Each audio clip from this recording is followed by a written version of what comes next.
Hello students, good day. This is our 8th lecture of the chapter ratio और ये last lecture है conceptual. उसके बाद कुछ अराउंड 4 लेक्चर्स और जाएंगे। अभी 4 कुछ लेक्चर्स कॉम्प्रिहेंसिव जाएंगे जिसमें सारी रेशियोज मिक्स्ड होंगी। कंसेप्ट हमारा इस लेक्चर में कंप्लीट हो जाएगा इस चैप्टर का। हमने कल की थी प्रॉफिटेबिलिटी रेशियोज, उसी को आगे कंटिन्यू कर रहे हैं। अब मैं वो जो सारे एक्सपेंसेस, इनकम्स, अलग अलग तरह की इनकम्स होती है, अलग अलग तरह के एक्सपेंसेस होते हैं, उसको डिटेल्स में समझाने जा रहा हूं। सबसे पहले हमारे पास आता है net sales. What is net sales? Cash sales plus credit sales minus sales return. This is what the net sales is.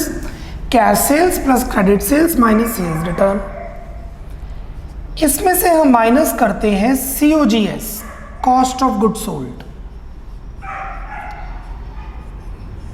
जब हम COGS माइनस करेंगे तो हमारे पास जो अमाउंट आती है उसे कहा जाता है ग्रॉस प्रॉफिट। सोल प्रोप्राइटरशिप्स और पार्टनरशिप के अंदर ये ट्रेडिंग अकाउंट से आ जाता है, बट कंपनीज के अंदर ये ट्रेडिंग अकाउंट से नहीं आता, क्योंकि कंपनीज ट्रेडिंग अकाउंट बनाती ही नहीं है। कंपनीज बनाती हैं स्टेटमेंट ऑफ P&L, तो उन्हें ग्रॉस प्रॉफिट ऐसे कंप्यूट करना होता है। और जब ग्रॉस प्रॉफिट रेशियो निकालनी हो तो हम करते हैं gross profit upon net sales into 100। और अगर ये नेगेटिव आ जाए तो what we say it gross loss. Getting into percentage, what we get is gross loss ratio. तो हमने कल पहली रेशो की थी ग्रॉस प्रॉफिट रेशो, उसमें आपको ये चीज समझ आ गई है। अब मैं चाहता हूं आप फर्स्ट रेशो के पॉइंट्स पर फोकस कीजिए फॉर 1 मिनट। जो मैंने कल पॉइंट्स लिखवाए हैं उसे अच्छी तरह पढ़ें। Have a look on GP ratio, all the 3 points for 1 minute, read it out.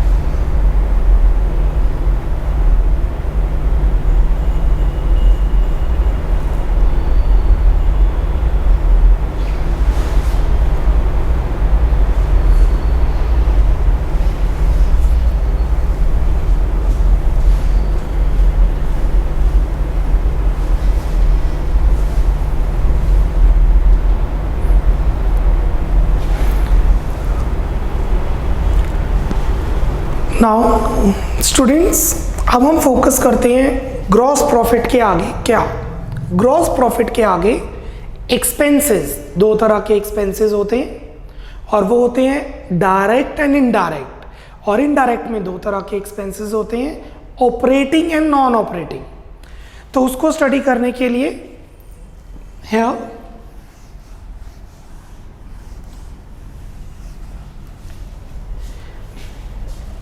there are 2 type of expenses. The first is direct, the other is indirect. Direct expenses होते हैं जो गुड्स को मैन्युफैक्चर करने के लिए directly use किए जाते हैं, इनकर किए जाते हैं, जैसे wages, carriage inward, octroi duty,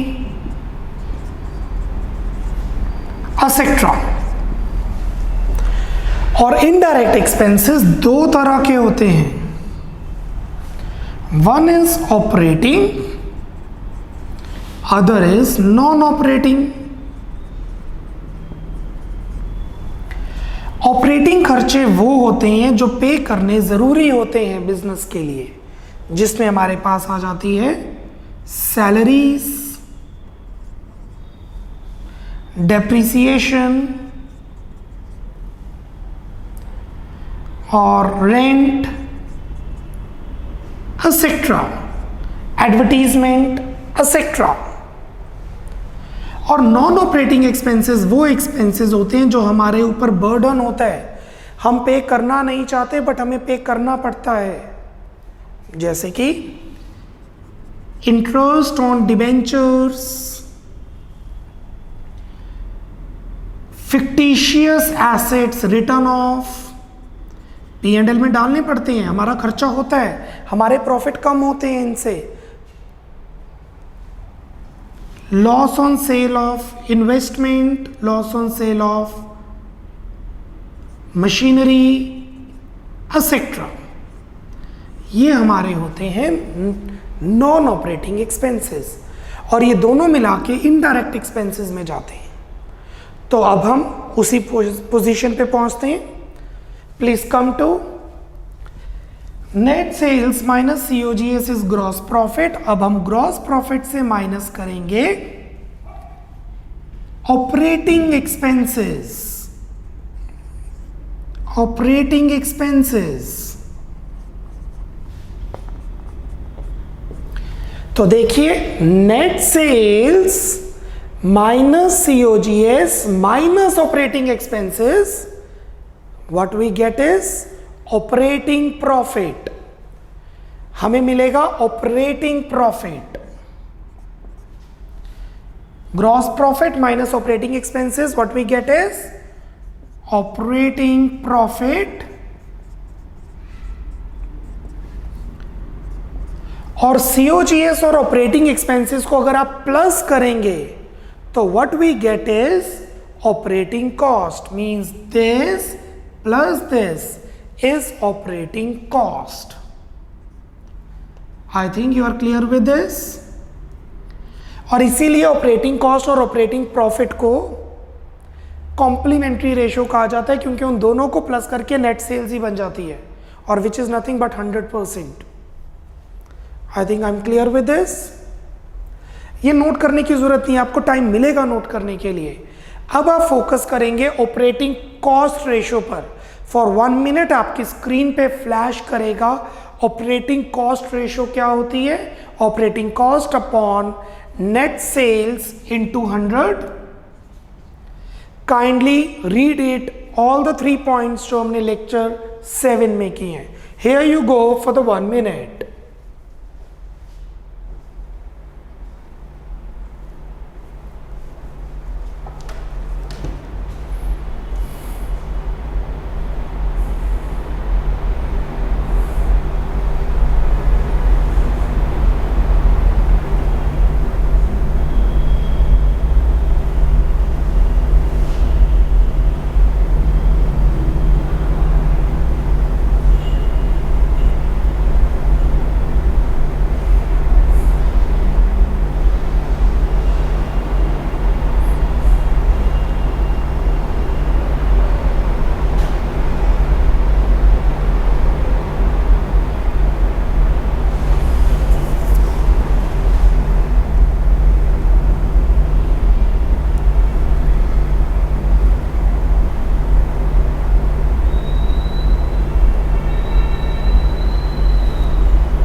चलिए, अब आपने ये तो पढ़ लिया कि ऑपरेटिंग कॉस्ट रेशो क्या है, ऑपरेटिंग प्रॉफिट रेशो। जब हम सेल्स में से ये दोनों माइनस करेंगे तो हमारे पास आ जाती है operating profit ratio. So what is operating profit? Net sales minus COGS minus operating expenses.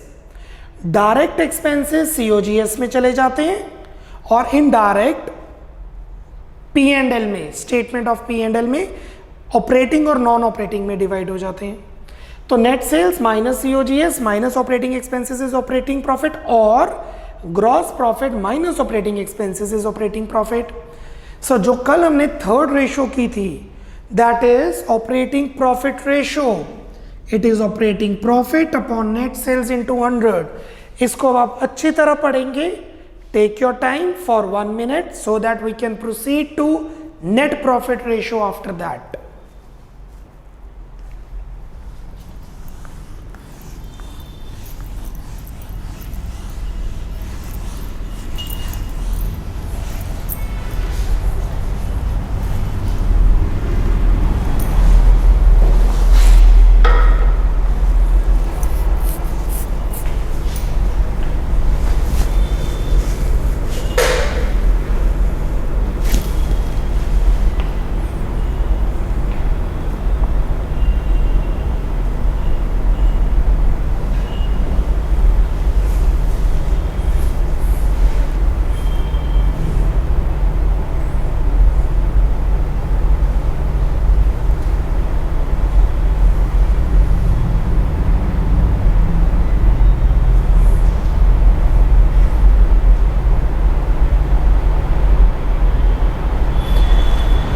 चलिए, एक्सपेंसेस की तो बात हो चुकी है, एक्सपेंसेस की तो बात हो चुकी है।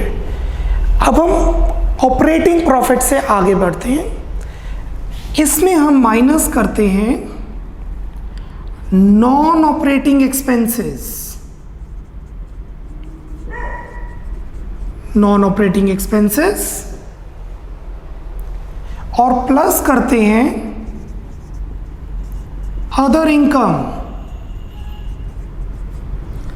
नॉन ऑपरेटिंग एक्सपेंसेस और अदर इनकम में जब आप प्लस करेंगे, ये माइनस और ये plus,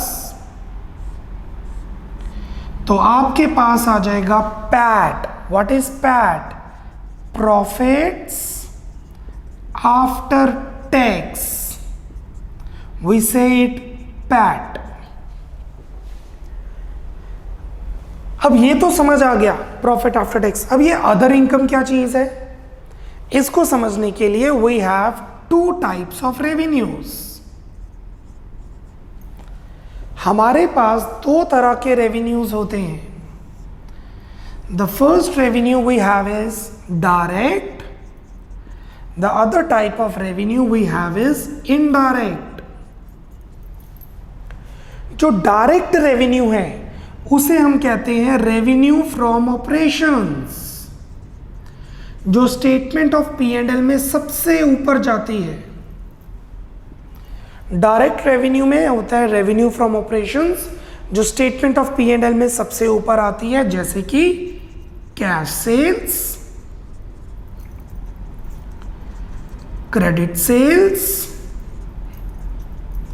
minus sales return, minus sales return. और इनडायरेक्ट रेवेन्यूज को हम कहते हैं अदर इनकम्स। आपके बिजनेस को छोड़ के उसके अलावा जो आपने पैसे कमाए हैं, आपने जो पैसे कमाए हैं पर बिजनेस एक्टिविटीज के अलावा, जिसमें आ जाता है रेंट रिसीव्ड। मैंने अपनी थोड़ी जगह, I am not a landlord, but मैंने थोड़ी जगह किराए पर दी है, उसकी income. Dividend received, commerce villa की इनकम मैंने थोड़ी बहुत शेयर्स में इन्वेस्ट कर दी, उस पर डिविडेंड मिल गया।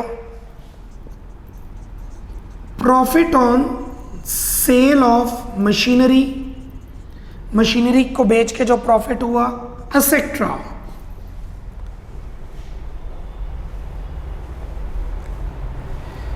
Now you are suppose to study about net profit ratio, जो हमने कल की थी, fourth ratio, net profit upon net sales into 100, और इसमें हमें अदर इनकम का कंसेप्ट समझाया गया आपको। Please read out the fourth point.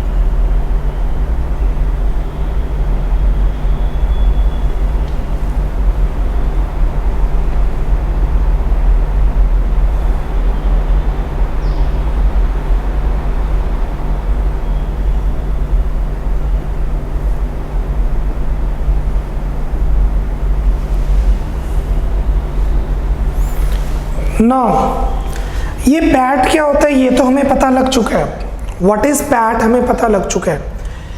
अगर मैं इसमें इंटरेस्ट माइनस ना करूं, सब कुछ माइनस हो गया, देखो डायरेक्ट एक्सपेंसेस यहां माइनस हो गए, इनडायरेक्ट एक्सपेंसेस यहां माइनस हो गए, पैट हमें मिल गया, profit after tax, sorry that is a bit change, मैं थोड़ा सा चेंज करना चाहूंगा, this is profit before tax, आपको क्या आपको टाइम मिलेगा सॉल्व करने के लिए। इसमें से माइनस करेंगे टैक्स, तो ये हमारे पास आ जाता है प्रॉफिट्स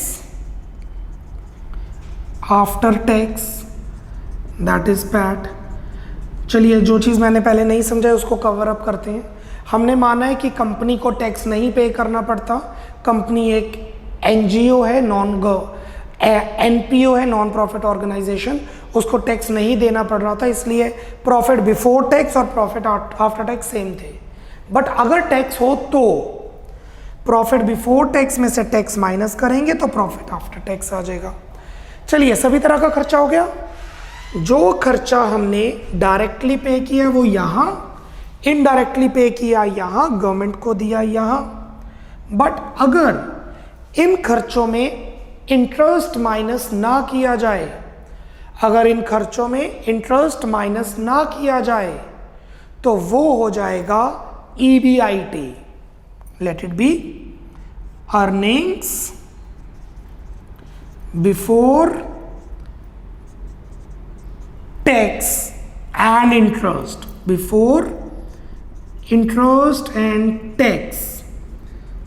कहने का मतलब है मैंने इंटरेस्ट माइनस, इस टैक्स में मैंने इंटरेस्ट माइनस नहीं किया, तो हम पहले माइनस करेंगे interest,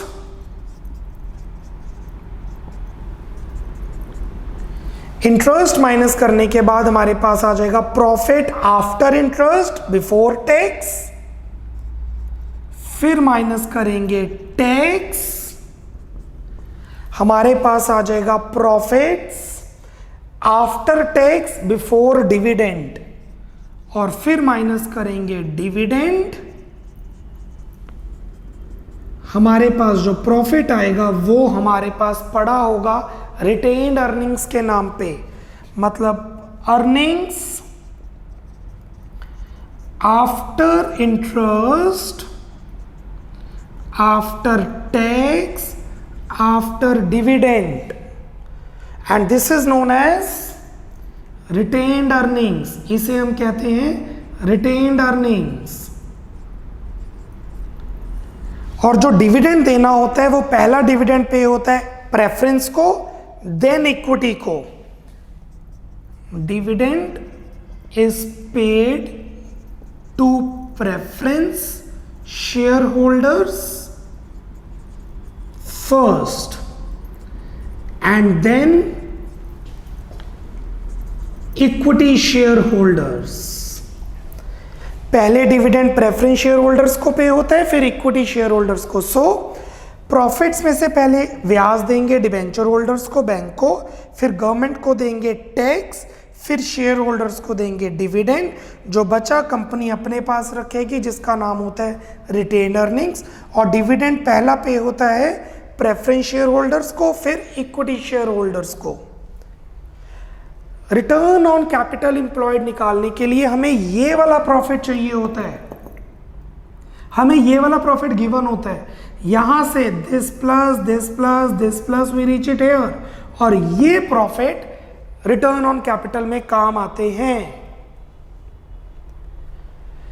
I want you to go through number 5 for 1 minute. 5 minute अच्छी तरह, take 1 minute, read it properly. Return on capital employed जो 5th पॉइंट हमने किया था।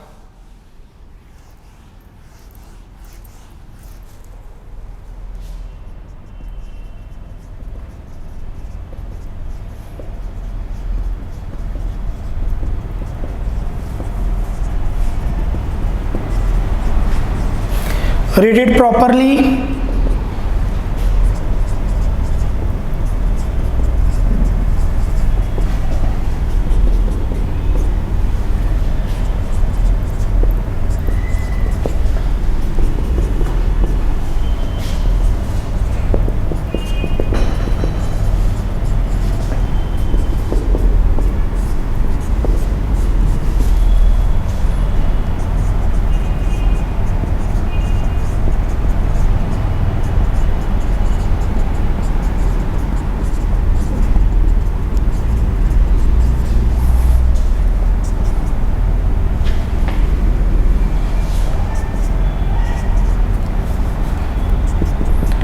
30 more seconds, students, I am giving you because this needs more attention.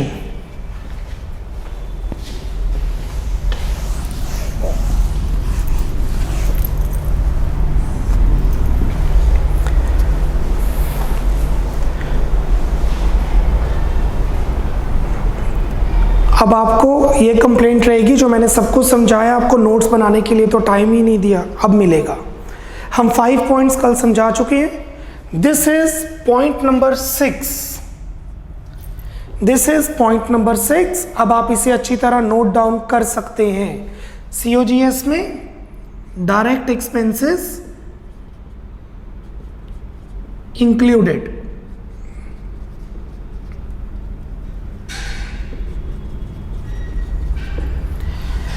I am giving you 1 minute, 1.5 minute to note down point number 6। ये मैंने आपको statement form में PAT तक पहुंचना सिखाया है। Take 1 minute, note it down।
Okay, now I am giving you 1 minute to note down point number 7. The type of expenses we have, the direct and indirect, and indirect we have operating and non-operating. Take 1 minute, note down the type of expenses we have.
Now the types of revenues, point number 8, हमने 5 points कल किए थे।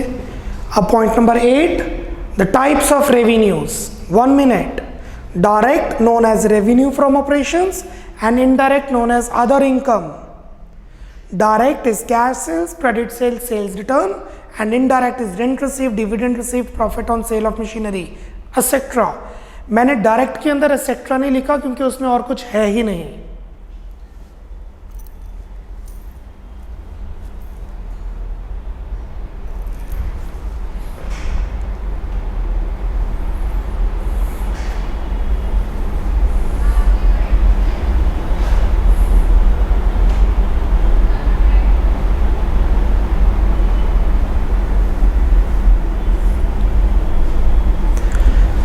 Now जो profits last में होते हैं, that is profits available for dividend, वो company की मर्जी है डिविडेंड देना है या नहीं देना। एंड अगर हम ये प्रॉफिट्स हैं इंटरेस्ट से पहले, ये पैट नहीं है, इंटरेस्ट से पहले इंटरेस्ट दिया, टैक्स दिया, डिविडेंड दिया, and this is your note number 9। complete this note। I am giving you 1.5 minutes to note down this, and उसके बाद हम प्रॉफिटेबिलिटी रेशियोज के क्वेश्चंस स्टार्ट करेंगे. 1.5 minutes to note down the 9th point.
Thirty seconds more, students.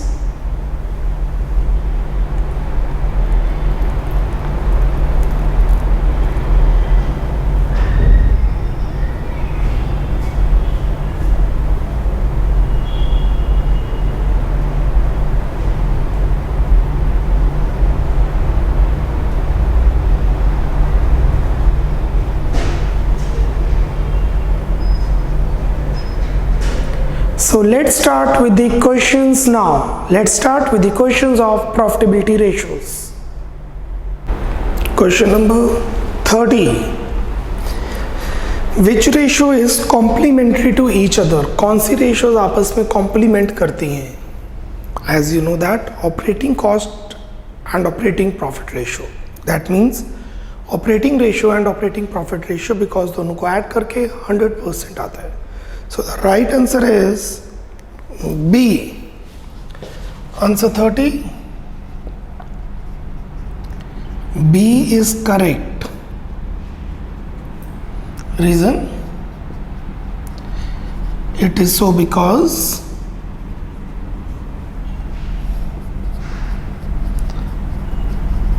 operating ratio plus operating profit ratio is equal to 100%. दोनों को add करके 100% आता है. If one is 80%, the other is 20. Question number 31. From the following, calculate operating profit ratio. Operating profit ratio निकालना है.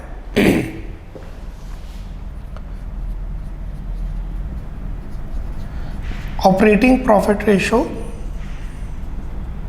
is equal to operating profit upon net sales into 100. और क्या कर सकते हैं आप?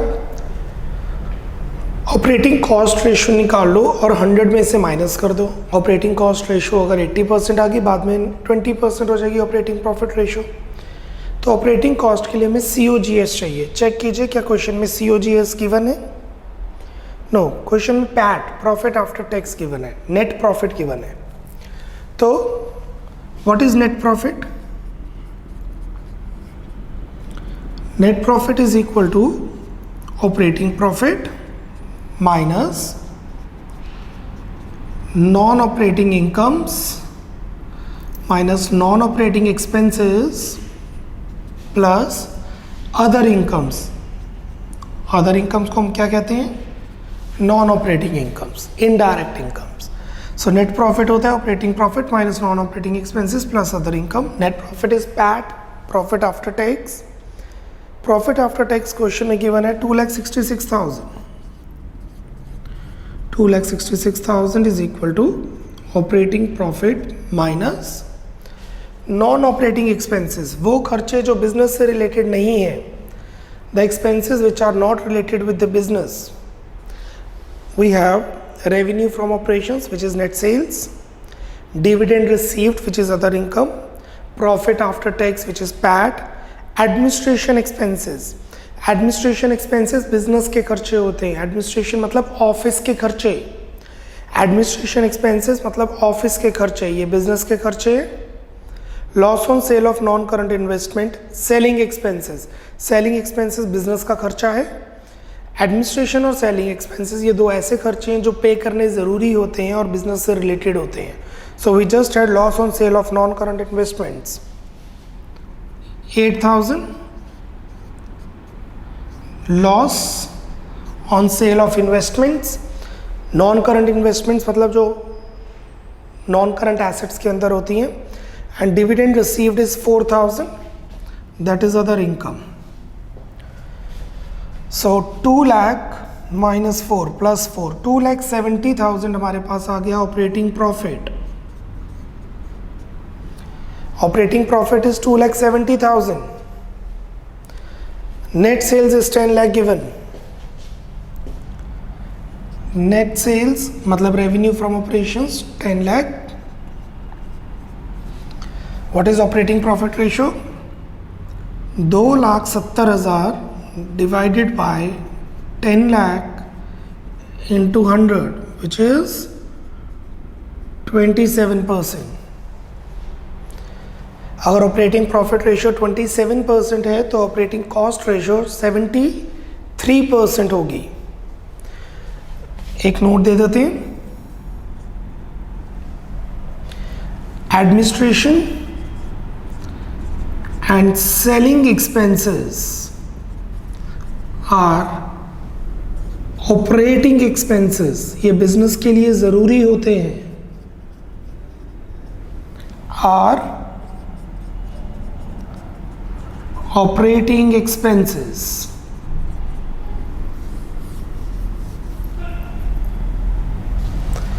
इनडायरेक्ट है बट बिजनेस के लिए ज़रूरी होते हैं। ये लॉस बिजनेस के लिए ज़रूरी नहीं है, और डिविडेंड हमने रिसीव किया बट ये बिजनेस के रिलेटेड नहीं है। So take your 30-40 seconds and complete question number 31। Speed up, 31 question complete कीजिए।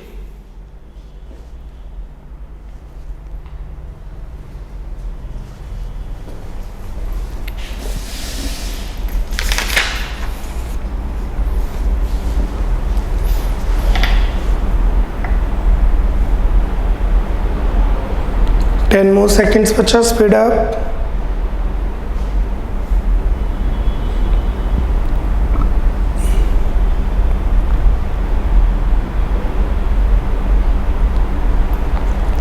Okay, moving to question number 32. They have asked capital employed. Question number 32 अगर आप पढ़ें, they are saying what is the best definition of capital employed which is used for rate of return investment. ROI के लिए जो capital employed निकालते हैं वो क्या होती है? Capital employed is equal to equity plus debt. अगर हम इक्विटी की बात करें तो it is share holder funds, share capital plus reserves and surplus, और अगर हम डेट की बात करें तो it is non current liabilities, long term debt. और अगर हम एसेट्स की बात करें तो it would be non current assets plus current assets minus current liabilities. और भी इसके बहुत पार्ट्स बन सकते हैं, हम इसको non current assets plus working capital भी लिख सकते हैं। So let's see, A current assets plus fixed assets, मतलब ये हो गया current assets plus non current assets minus current liabilities, नहीं आया। B current assets plus non current assets, almost correct but not 100% because current liabilities deduct नहीं हुई।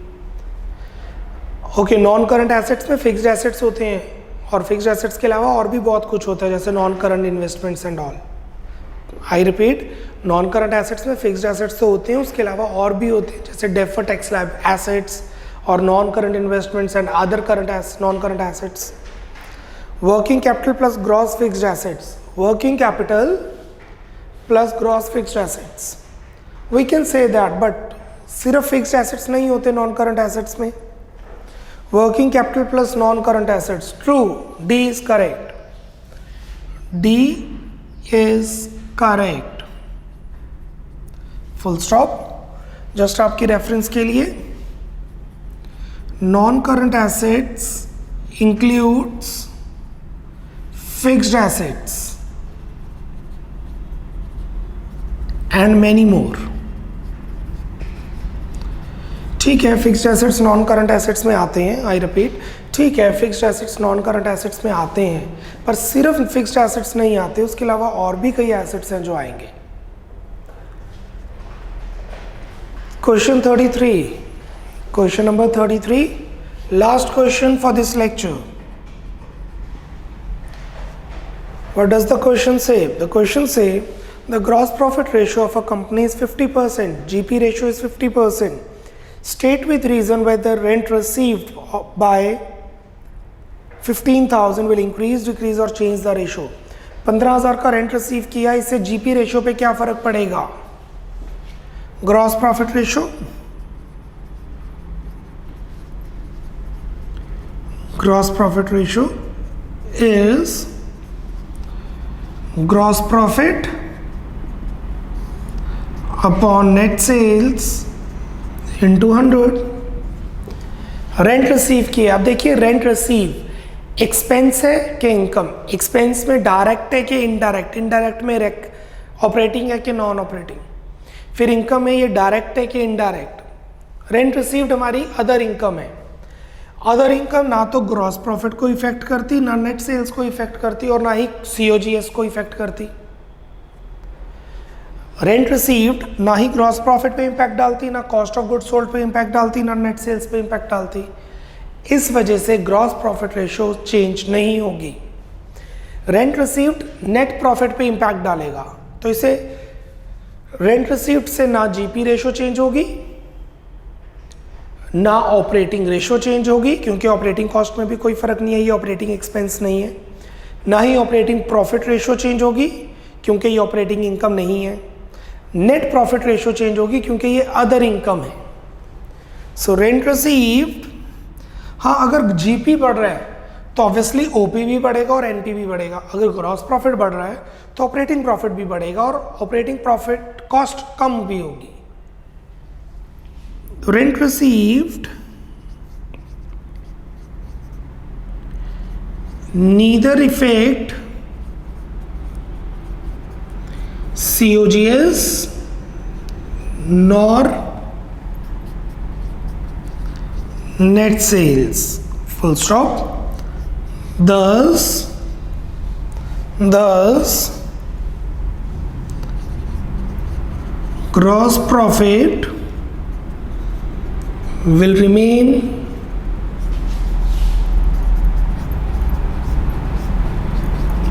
unaffected, full stop। Hence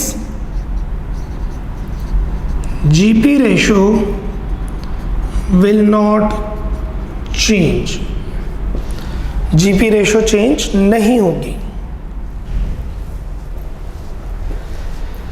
We are left with 1, 2, 3, 4, 5, 6, 7, approximately 7 questions। कुछ 7 question हमारे pending है जो हम lecture number 9 में करेंगे। अभी लेक्चर 4 लेक्चर्स और पड़े हैं। लेक्चर नंबर 9 प्रॉफिटेबिलिटी रेशियोज को कंप्लीट करेगा। लेक्चर नंबर 9 प्रॉफिटेबिलिटी रेशियोज को कंप्लीट करेगा और लेक्चर 10, 11, 12 कॉम्प्रिहेंसिव क्वेश्चंस होंगे जिसमें सभी रेशियोज को मिक्स करके किया जाएगा, मर्ज करके किया जाएगा, और उस टाइम आपको सारे फॉर्मूलाज पॉइंट्स पे होने चाहिए। Bye bye, take care, God bless.